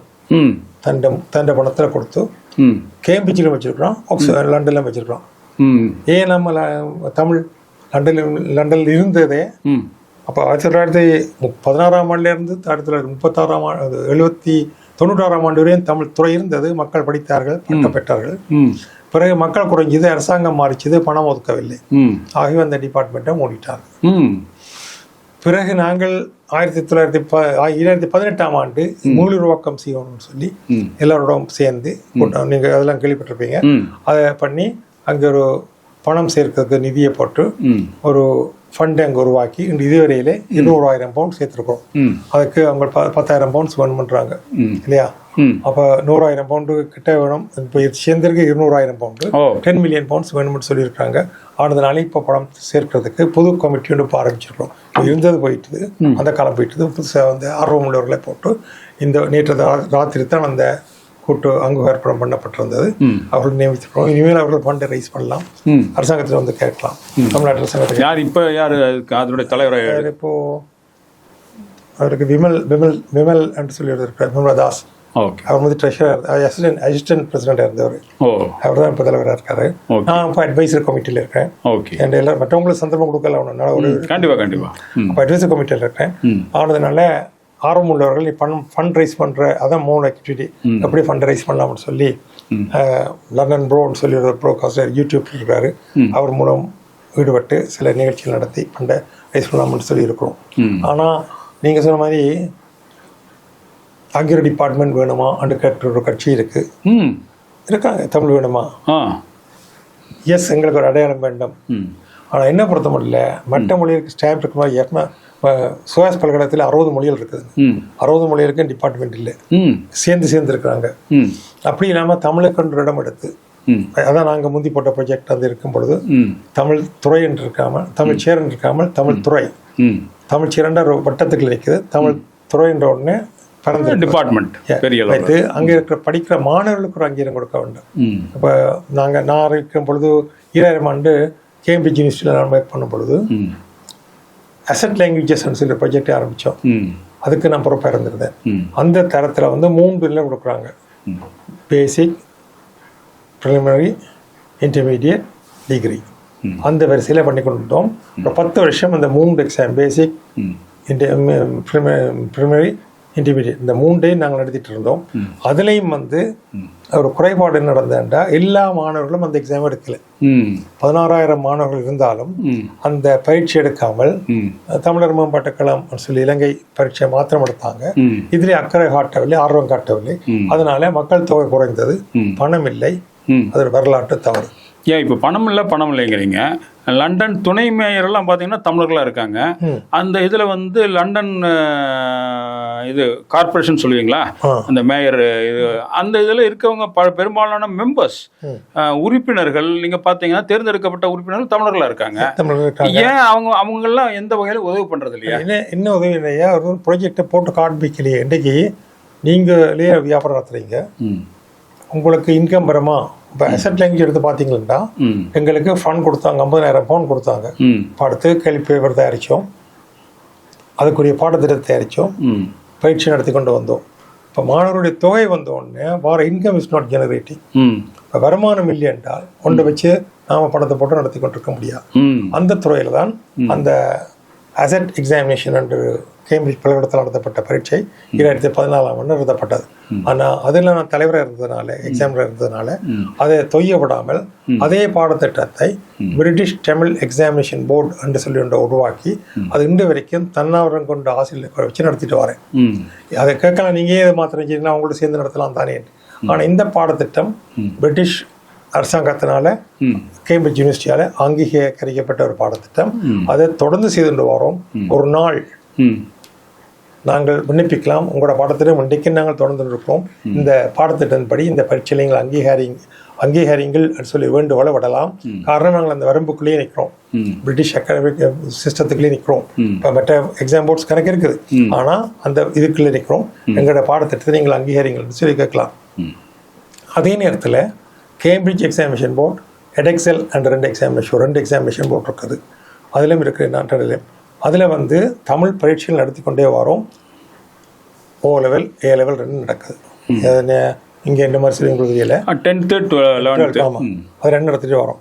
அப்போ அதில் வந்து மொழி என்றால் கேட்டல், பேசல், வாசித்தல், எழுதல், இந்த 4 இருக்கணும். அன்றதான் மொழி ஒரு பூர்ணமாக இருக்கிறது. அசட் லாங்குவேஜில் இந்த 4 இருந்தது பரீட்சைக்கு. ஆனால் அந்த கேம்பிரிட்ஜ் எக்ஸாம் நடத்துகிற O லெவல் பத்திரிகையும் எடெக்செல் நடத்துகிற O லெவல் பத்திரிகை, A லெவல் பத்திரிகைகளையும் தனியாக ரீடிங் அண்ட் ரைட்டிங் இப்போ டிரான்ஸ்லேஷன் போட்டிருக்கோம். ரீடிங் அண்ட் ரைட்டிங் வந்து அது மொழி பூர்ணமாகப்படாத ஒரு சப்ஜெக்ட். ஏன்னா லிசனிங்கும் இல்லை, ஸ்பீக்கிங்கும் இல்லை. அதுக்கு கேட்பீங்க, ஏன் இது 2 நீங்கள் கொண்டு வரலன்னு கேட்பீங்களா? எகெயின் அதுக்கும் இங்கேயும் வந்து என்ன வருதுண்டா வருமானம், இன்கம் நாட் ஜெனரேட்டிங். அதுக்கு ரொம்ப செலவாகும். அந்த ரீடிங் அண்ட் இல்லை, இன்கம் வந்து ரொம்ப முக்கியமானது. அது வந்து நம்ம இது பண்ணணும். இப்போ தமிழக முதல்வர் அங்கே வந்திருந்தாருல்ல, அந்த சமயத்தில் அவரை சந்திச்சிங்க. ஏன்னா அவரே வந்து அந்த நீங்கள் எங்கே அந்த இது தமிழ் சேர் அல்லது தமிழ் டிபார்ட்மெண்ட் வைக்கணும்னு நினைச்சீங்களோ அதே யூனிவர்சிட்டிக்குள்ளே வர்றாரு. அங்கே இருக்கிற திருவள்ளுவர் சிலைக்கு மாலை போட்டுட்டு வர்றாரு. அங்கே உங்களுக்கு சந்திக்கிறதுக்கான சந்தர்ப்பங்கள் கிடைச்சிது. அந்த சந்தர்ப்பத்தில் நீங்கள் வந்து சொன்னீங்களா, அவர் ஏதாச்சும் பேசினாரா? தெரியல, முழு தொடர்பு எனக்கு இல்லை. நான் அந்த காலத்தில் இங்கே இருந்ததுனால பேச முடியலை. ஆனால் சமீபத்தில் போய் சந்திக்கிறதுக்கு இருக்கிறேன். அங்கே இருக்கிற தலைவர் அவரை சந்தித்து விண்ணப்பித்துட்டார். எதுக்கும் அயல்நாட்டு தமிழர் நடக்கிற மாநாட்டுக்கு வாங்க, அங்கு நாங்கள் இந்த இதில் பேசிக்கொள்வோம் என்றும் வாக்குறுதி கொடுத்துட்டு போயிருக்கிறாரு. ஆமாம், பார்ப்போம். அடுத்த மாதம் அயல்நாட்டு தமிழர்களுடைய ஆமாம் ஜனவரி. ஆமாம், அடுத்த மாதம் இன்னொரு 1-2 மாதங்கள்லாம் வந்து வெளிநாட்டு தமிழர்கள் வெளிநாட்டு இவங்களுக்காக ஒரு இது நம்ம தமிழகம் சார்பு நடக்க போகுது. அதில் ஏதாச்சும் நல்ல செய்தியாக அனௌன்ஸ் பண்ணுவார். ஆனால் நான் தமிழ்நாட்டை கூட சொல்ல மாட்டேன், நிறைய பண்ணுறாங்க. அது ஒரு மைனதுக்குரியண்டா இந்த தமிழ் பாடம் வந்து யாருக்கு சொல்லிக் கொடுக்க போகிறாங்க? இந்த தமிழ்நாட்டு அரசாங்கம் செய்கிறாங்க, நல்ல புத்தகங்கள், அழகான புத்தகங்கள் போடுறாங்க. யார் கேண்டிடேட்ஸ் யாருங்களோட நுகர்வோர் யார்? அந்த நுகர்வோருக்குரிய தேவையை நீங்கள் கொடுக்குறீங்களா, அல்லது உங்களுக்கு தேவையானதை நுகர பண்ணுறீங்களா? ஆமாம், சிக்கல் மொழியை பொறுத்த மட்டும் திணிக்கிறீங்களா? இப்போ இங்கிலாந்து எடுத்து பார்த்தீங்களாண்டா ஃப்ரெஞ்சு கற்றுக் கொடுக்குறான், ஜெர்மன் கற்றுக் கொடுக்குறான், சைனீஸ் கற்றுக் கொடுக்குறான், அரபிக் கற்றுக் கொடுக்குறான். ஆனால் சைனாக்காரன் அங்கே ஒரு 400 பள்ளிக்கூடங்கள் வாரத்தில் இயங்கி கொண்டிருக்கிறது. அதுக்கு இதுவரையில் வருஷம் ஒரு முறை எல்லா பள்ளிக்கூடங்களும் ஒன்றா சேரும். அதுக்கு நான் அட்வைசரி கமிட்டியில் நானும் இருக்கிறேன். எனக்கு சைனா இது தெரியாது. ஆனால் கணினியை கொண்டு எப்படி தமிழ் கற்பிக்கலாம், அதுபோல சைனாவும் கற்பிக்கலாம்ன்ற அமைப்பில் இருந்து ஹானரபிள் மெம்பராக வச்சிருக்கிறாங்க. அவங்க வருஷத்தில் ஒரு முறை வெள்ளிக்கிழமை இரவு ஒரு பல்கலைக்கழகத்தில் தான் போவோம். கூடி அங்கே கூடி ஒவ்வொரு தங்களை கருத்தை சொல்லி தங்களோட பிரச்சனைகளை பேசி வருவாங்க. அப்படி ஒரு மகாநாட்டை வெளிநாட்டில் எங்களால் வைக்க முடியாமல் இருக்குது. 2 ரீசன். Again fund. மெம்பர்ஸ் ஃபண்டோட பள்ளிக்கூடங்களில் ஃபண்டும் பொழுது பள்ளிக்கூடங்கள்லாம் வாலண்டரியாக தான் நடந்துட்டு இருக்குது. தன்னாவரம் கொண்ட ஆர்வத்தினால முந்தைய அரசாங்கம் கொடுத்தது பணம். இப்போ அரசாங்கம் பணம் கொடுக்கறதில்ல. வீடு அந்த முந்தைய பள்ளிக்கூடங்களில் வாடகை இல்லாமலே கட்டணம் கொடுத்தாங்க. இப்போ அது எல்லாத்தையும் பிசினஸாக மாற்றி பள்ளிக்கூடம் ஒன்று இன்கம் ஜெனரேட்டிங் ஆர்கனைஸாக போச்சு. அப்போ நீங்கள் பணம் கொடுத்தா தான் பில்டிங்கை பார்க்கலாம், கட்டுறதை பார்க்கலாம். அப்படி பல தமிழ் பள்ளிக்கூடங்கள் இல்லாமல் போய்விட்டது. சின்ன சின்ன பள்ளிக்கூடங்கள் இல்லை, பெரிய பள்ளிக்கூடங்கள் 300, 200, 300 பேர் போகிற பள்ளிக்கூடங்கள் நடந்துட்டு இருக்கு. மற்ற பள்ளிக்கூடங்கள் நடத்த முடியாமல் இருக்கிறது. அதனால அது முடியாது. இப்போ இங்கிலாந்தில் பார்த்தீங்கன்னா 200, 300 பள்ளிக்கூடங்களுக்கிட்ட இருக்குது. வார ரீதியில் தன்னார்வத்தின் கொண்ட தொண்டர்களால் நடத்தி கொண்டு வரணும். அங்கே ஆசிரியர்களுக்கு பணம் இல்லை, அதோட பயிற்றப்பட்ட ஆசிரியர்களும் இல்லை. மொழியை 2ஆம் மொழியாக கற்றுக் கொடுக்க வேண்டும். அந்த துறையில் ஈடுபட்டவர்கள் அங்கே இல்லை. இப்போ எப்படி ஃப்ரெஞ்சு ஜெர்மன் கற்றுக் கொடுக்குறாங்களோ, இப்போ பாருங்க, எல்லாரும் சொல்லுவாங்க வீட்டில் தமிழ் பேசுங்க, வீட்டில் தமிழ் பேசுங்க, அப்பா தமிழ் வேறு. எஸ், அது ஒரு கேட்டகரி, அதை எல்லாரும் சொல்லலை. அதே சமயத்தில் நான் கேட்குற கேள்வி, ஃப்ரெஞ்சு, ஜெர்மன், இட்டாலி, அந்த மொழிகள், ஐரோப்பிய மொழிகள் வீட்டில் பேசுறது இல்லை, ஆனால் பள்ளியில் கற்றுக் கொடுக்குறாங்க. அந்த பள்ளியில் கற்றுக் கொடுக்கும் பொழுது அதுக்கு ஒரு A லெவலோ O லெவலோ எக்ஸாம்பிள் எடுத்து குழந்தைகள் பாஸ் பண்ணுறாங்க, பேசுகிறாங்க. அது ரீடிங், ரைட்டிங், ஸ்பீக்கிங் 4 இருக்குது. அந்த ஆற்றில் எப்படி அவங்களுக்கு வந்தது? வீட்லேயே பேசாத ஒரு மொழி, அது கற்பிக்கும் வழிமுறை. 2வது மொழியாக எப்படி ஒரு மொழியை கற்றுக்கொண்டு வழிமுறையில் கற்றுக் கொடுக்கறதுனால மாணவர்களை அவர்கள் ஈர்த்துக்கொள்வார்கள். அந்த வகையில் தான் இந்த அசெட் எக்ஸாமினேஷன் நான் ஆரம்பித்தேன். சாரி, அந்த அசெட் எக்ஸாமினேஷன் மொழி ஆரம்பித்தது வந்து அந்த வழிமுறையில் வந்து தான் தமிழையும் அதுக்குள்ள புகுத்தி தமிழையும் கற்றுக் கொடுக்க கொண்டிருந்தோம். ஆனால் பிறகு வந்து இப்போ தமிழ்நாட்டு அரசாங்கம் தான் கூட சொல்லவில்லை, அருமையான பணி, நல்ல புத்தகங்கள் எழுதி கொடுக்குறாங்க, வளங்கள் நிறைய பண்ணி கொடுக்குறாங்க. முந்தைய நாங்கள் ஆரம்பித்த காலத்தில் இது வர்ச்சுவல் யூனிவர்சிட்டி மாத்திரம் இருந்தது. நிறைய வளங்கள் செய்து கொடுக்குறாங்க. தமிழுக்கு உரிய வளங்கள் இல்லை. பைலிங்குவல் புக்ஸ், இருமொழி புத்தகங்கள் இங்கே யாருமே இல்லை. அப்போ சரி, இப்போது நீங்கள் வந்து அந்த வருமானம் இல்லைங்கிறது ஒரு குறை தான். இப்போ வந்து லண்டன்லேயே வந்து 2-3 இந்து கோயில்கள் இருக்குது. பெரும்பாலான எல்லா இதுலேயும் கூட்டம் இருக்குது. பல லட்சம், பல கோடிகள் போட்டு அதெல்லாம் பண்ணி கொண்டிருக்காங்க. அதில் வருமானங்கள் நிறையா வருது. ஏன் அந்த மாதிரி கோயில்கள் இருந்து உங்களுக்கு ஆதரவுலாம் கிடைக்கலையா? கோயில்கள் வந்து உருவாக்குறாங்க, பூஜை திருவிழாக்கள் செய்கிறாங்க, அப்புறம் ஊருக்கு உதவி செய்கிறாங்க. கோயிலில் வர அதிகமான கோயில்கள் ஊரில் இருக்க கிராமங்களை பார்க்குறாங்க. மற்றவங்களும் கோயிலை கட்டி பெருமையாக கட்டடங்களை கட்டி கொண்டு இருக்கிறாங்களே தவிர, இப்போ சில கோயிலில் பார்த்தீங்கன்னா கட்டடங்களை தான் கட்டுறாங்க. சரியா? ஆனால் வருமானத்தை பெருக்கி, அவங்களுக்கு வருமானத்தை பெருக்கி கொண்டிருக்காரு. Income generator. இப்போ நீங்கள் பார்த்தீங்கன்னா ஹைகேட் முருகன் கோயில்னு சொல்லிட்டு இருக்கு போயிருங்கள தெரியல. அங்கே வந்து இருக்கிற சொத்து அந்த கோயிலுக்கு ஒரு வருமானமும் தேவையில்லை. அந்த கடையில் இருக்கிற வருமானமே கோயில் நடத்துறதை காணும். கோயிலுக்கு நீங்கள் அர்ச்சனை காசு எதுவும் தேவையில்லை. அந்த ரிச்சஸ்ட் டெம்பிள்ண்டா அதுதான் தமிழர்களுடைய கோயிலை எடுத்து பார்க்கும்போது. அதே நேரத்தில் நீங்கள் ஈஸ்டர்ன் டெம்பிள் எடுத்து பார்த்தீங்கன்னா சுப்பிரமணிய சுவாமி இருக்குது தானே ஈஸ்டர்ன் டெம்பிள். ஆமாம், அது எடுத்து பார்த்தீங்கன்னா அவன் பக்கத்தில் ஒரு கல்லூரி, பக்கத்தில் கோயில். அந்த கல்லூரி வந்து பிரிட்டிஷ் ஸ்டாண்டர்ட்ல இருக்குது. அங்கீகரிய பிரிட்டிஷ் அரசாங்கத்தால் கல்வி சபையால் அங்கீகரிக்கப்பட்ட ஆசிரியர்கள் பயிற்றப்பட்ட அங்கே சட்டத்திட்டங்களுக்கு அமைய இருக்குது. அந்த உழைப்பில் ஒரு பகுதி, ஒரு தொகை 10 வீதமோ 5 வீதமோ மக்கள் பள்ளி கோவில் கேட்காமலேயே கொடுக்குறார்கள். இந்த குரு பக்தி அங்கே நிறைய இருக்குது. இங்கே வந்து நீங்கள் அர்ச்சனை சீட்டை செய்கிறீங்க, அவர்கள் அர்ச்சனை சீட்டு யார்கிட்டையும் கேட்கறதே இல்லை.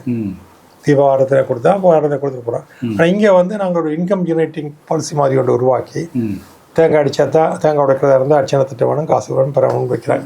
பட் ஒரு பொழுதுபோக்கு சமயமாக தான் திருவிழா பார்க்குறோம்.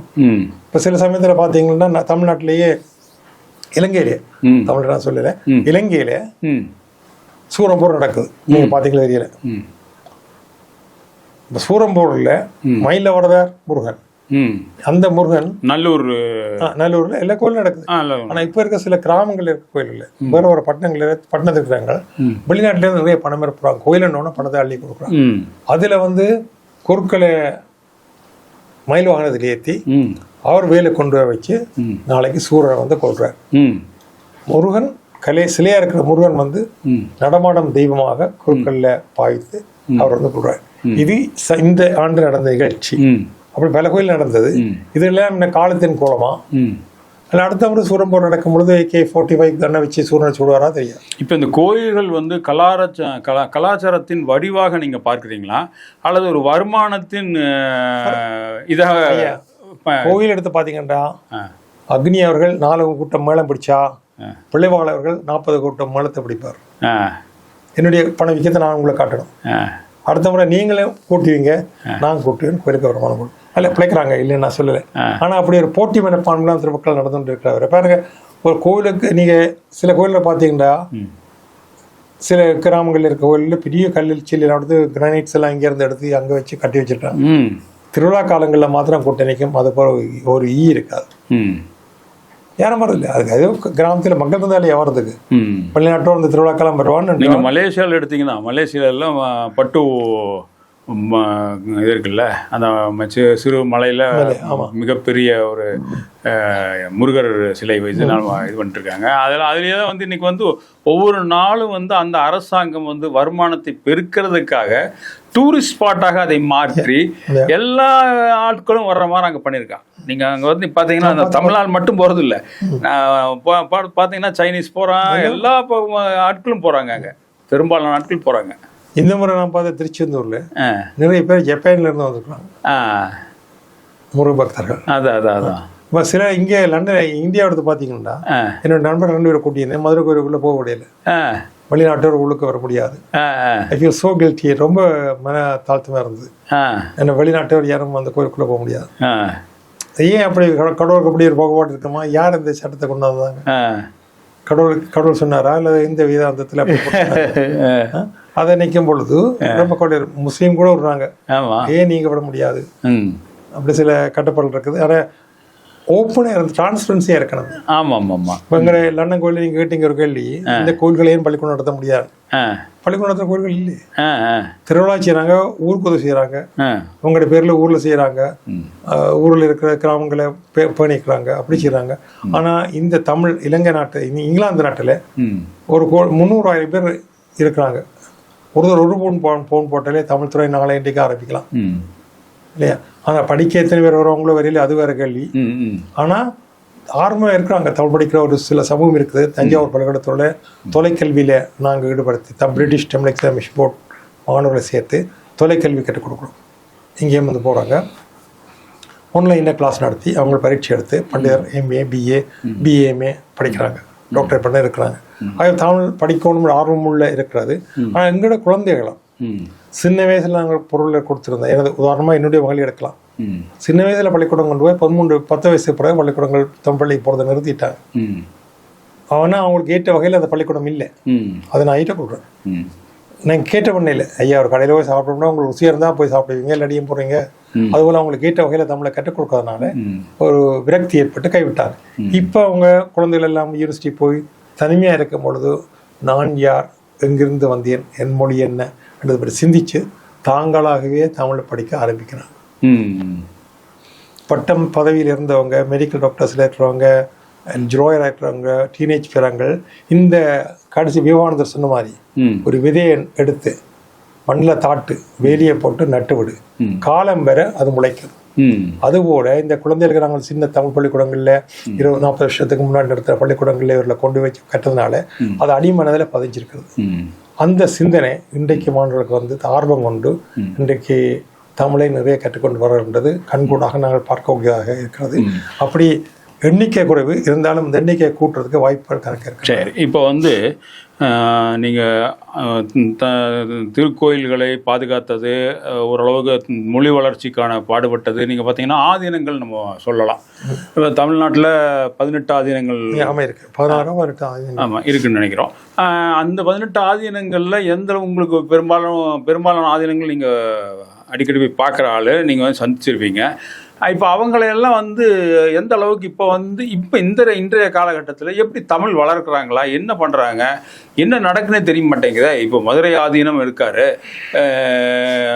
இப்போ இருக்கிறவர் வந்து பாருங்கள், அவர் மேலே ஒரு கேஸ் ஒன்று இது ஃபைல் பண்ணி அவர் அதுக்கு ஒத்துழைக்க மாட்டேங்கிறார் அப்படிங்கிற மாதிரி ஒரு பிம்பத்தை உருவாக்கிட்டு வர்றாங்க.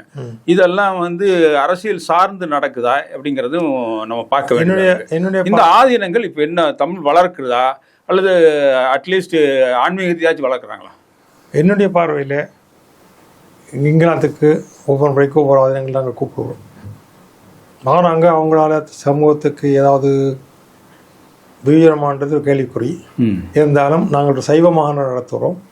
அதுக்கு ஆதீனங்களை கூப்பிடுவோம். கருவியும் மக்களுடைய எண்ணம் ஆதீனங்கள் சமூகத்தில் மொழியையும் கலாச்சாரத்தையும் சமயத்தையும் எடுத்துரைப்பார்கள் எண்ணத்தோடு ஒரு சில ஆதீனங்கள் செய்துருக்கேன். இன்னும் சமீபத்தில் ஒரு சுவாமி இருக்கிறார். இந்த முறை வந்து போன முறையும் கூப்பிட்டேன், இந்த முறையும் கூப்பிட்டேன்.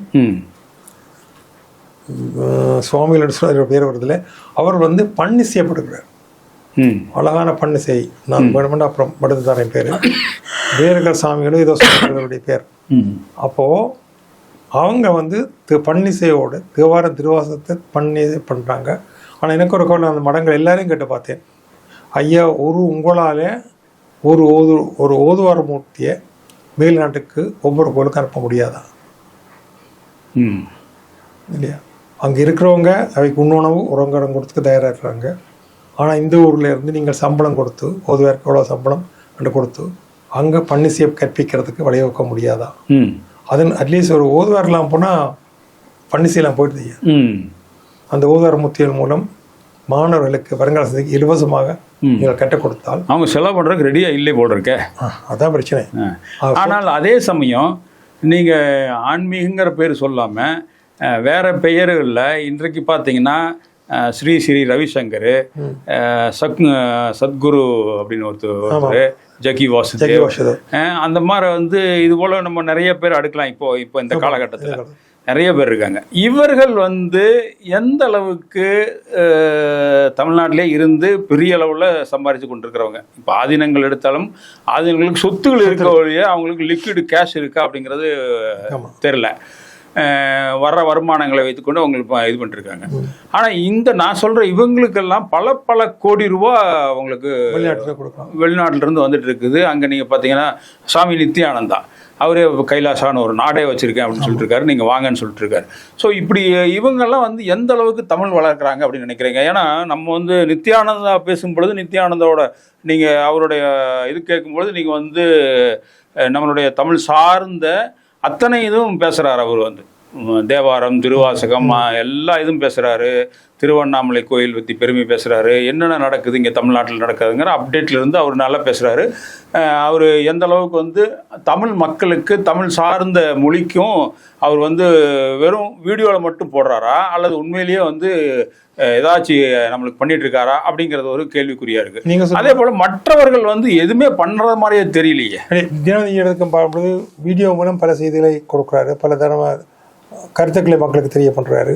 நேரடியாக மற்ற ஆதியங்கள் மாதிரி அந்தந்த நாட்டுக்கு விஜயம் பண்ணதாக நான் கேள்விப்படவில்லை. நானும் அழைக்க முற்படவில்லை. காரணம் அவருடைய பின்புலங்களில் சில தப்பு நடந்ததுனால அவரை அழைக்க முடியுமா முடியாதுன்ற ஒரு கேள்விக்குறி வரும். அவர் அழைக்கலாமான்ற இவரே ஆண்டு கேட்பாங்க. அதே மாதிரினால மற்றபடி அவருடைய கருத்தை நீங்கள் கேட்கும் பொழுது ஆங்கிலத்திலேயோ தமிழ்லையோ ஒன் ஆஃப் த கிரேட்டஸ்ட் ஸ்பீக்கர்னு நான் சொல்லுவேன். ரொம்ப தெளிவாக கருத்தை சாதாரண மக்களும் புரியக்கூடிய அளவில் சொல்லக்கூடியது நித்யானந்த்ஜி. அதுக்கு நாங்கள் தலைக்குனிய வேண்டும். ஆனால் சமயம் ஒன்றை வரும்பொழுது பண்பாடு, கலாச்சாரம், நடையோட பாவனை அது தங்கி இருக்கிறது. அப்போ சமூகம் ஏற்கும். அல்லாட்டி சமூகம் ஏற்க மாட்டேன். சன்னியாசியில் ஏற்க மாட்டேது. பொலிட்டிஷியன்ஸ் அப்படி இருந்துட்டு போகலாம். சன்னியாசின்னா அந்த வரம்புக்குள் இருக்க வேண்டும் இருக்கணும். பட் ஆதியங்களை பொறுத்த மட்டும் இவர்கள் வந்து பிரசங்கம் பண்ணிட்டு போகிறார்களே தவிர இந்த சமயத்தை வளர்க்கவோ மொழியை வளர்க்கவோ ஏதாவது திட்டங்கள் இருக்காண்டா இல்லை. அவங்களுக்கு எதுவும் கிடையாது. நான் எல்லா ஆதீனங்களையும் கூப்பிட்டுருக்கேன், எல்லா ஆதீனங்களையும் பேசியிருக்கேன். இப்போ சமீபத்தில் வந்து நான் சுவாமிகள் ஒருத்தரை பற்றி சொல்லியிருந்தேன். அவர் தான் தேவார திருவாசகத்தை முன்னுக்கு கொண்டு வேண்டும் என்று ஒட்டக்கால் நிற்கிறாரு. ஆனால் பண்ணுறாரு. ரொம்ப அழகாக விளக்கம் கொடுக்குறாரு. பண்ணோட பண்ண அவருடைய பேட்டிங்கு நான் அனுப்பினவங்களுக்கு போயிடும். அவர் கேட்டிருந்தா தெளிவாக தேவாரத்தினுடைய அர்த்தத்தை சொல்லி உருக்கமாக கற்றுக் கொடுக்குறார்கள். பண்ணோடு சொல்கிறார்கள். அந்த ஓதுவார் மூர்த்திகளை வளர்த்து அந்த ஓதார மூர்த்திகள் அந்த கோவில்களுக்கு அழைத்து அங்கே நிரந்தரமாக இருக்க பண்ணி அங்கே இருக்கிற இளம் சமூகத்துக்கு தேவார திருவாசகம் சொல்லிக் கொடுப்பதன் மூலம் நாங்கள் அடுத்த தலைமுறைக்கு எங்கள் சமயத்தை போடலாம். இல்லையில் இந்த கோள்கள் எல்லாம் இப்போ சுழற்சிகள் எப்படி மூடப்படுவதோ இன்னும் ஒரு 20 வருஷத்தில் இந்த தமிழ் கோள்களும் மூடப்பட்டு விடும். தொடர்ந்து நடப்பதுக்கு வாய்ப்பே இல்லை. சரியா? இல்லை, இப்போ இந்த மாதிரி ஒரு அழுத்தமான ஒரு செய்தியை சொல்லி நீங்கள் வந்து முடிச்சிருக்கீங்க. இந்த இதோட நம்ம வந்து சமயம் சார்ந்த அல்லது மொழி சார்ந்த அல்லது வந்து அரசியல் சார்ந்த சில கருத்துக்களை நம்ம வந்து கலந்துரையாடிட்டோம். இது வந்து நல்ல செய்தியாக இருக்குன்னு நினைக்கிறேன். பல மக்களுக்கும் வந்து இது தெளிவுபடுத்தும். ஏன்னா மக்கள் வந்து நிறைய கேள்விகள் இருக்குது அவங்களுக்குள்ளார. அந்த கேள்விகளுக்கான விடைகள் இந்த இடத்துல இருக்குன்னு நினச்சி நீங்கள் இன்றைக்கி லண்டன்லேருந்து வந்து இங்கே பேட்டி கொடுக்குறீங்க. ரொம்ப மகிழ்ச்சியாக இருக்குது. வணக்கம் ஐயா. நன்றி ஐயா. ரொம்ப நன்றி. பல தலைப்புகளில் பேசிவிட்டோம். தெரிந்த சமயம் தெரியாத விஷயங்கள் எல்லாம் பேசியிருக்கிறோம். மக்கள் அதை ஏற்றுக்கொள்வார்கள். அதை உங்கள் உணர்வை கொண்டும் மக்கள் கேட்டு தங்கள் அறிவை கொண்டு சிந்தித்து கொண்டு முடிவெடுக்க வேண்டிய அவர்களுடைய கடமை. தவிர இதை செய்யுங்கள் இதை செய்யாதீங்கள் சொல்வதற்கு எனக்கு எந்த உரிமையும் இல்லை, அதிகாரமும் இல்லை. கேளுங்கள், தீர்மானத்தை நீங்கள் முடிவை நீங்களே எடுத்துக்கொள்ளுங்கள். நன்றி, வணக்கம். நன்றி ஐயா. வணக்கம் ஐயா.